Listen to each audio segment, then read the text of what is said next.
ସମସ୍ତଙ୍କୁ ପ୍ରଣାମ।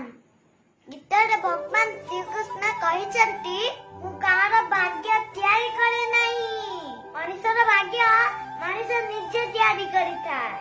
ତୁମେ ଆଜି ଯାହା କରୁଛ ତାର ଫଳ ତୁମକୁ କାଲି ମିଳିବ ଏବଂ ଆଜି ତୁମ ଭାଗ୍ୟରେ ଯାହା ଅଛି ତାହା ପୂର୍ବର କର୍ମ ଫଳ। ସେଥିପାଇଁ ଜୀବନକୁ ଉପଭୋଗ କର, ନିଜେ ହସ, ସମସ୍ତଙ୍କୁ ହସାଅ। ହସେଇ ନ ପାଇଲେ କଣ୍ଡେଇବନି, ଭଲ ନ ପାଇଲେ ଗୁଣା କରିବନି, ଖୁସି ନ ଦେଇ ପାଇଲେ ଦୁଃଖ ଦବନି, ସାଥୀ ନ ହେଇ ପାଇଲେ ଶତ୍ରୁ ହବନି।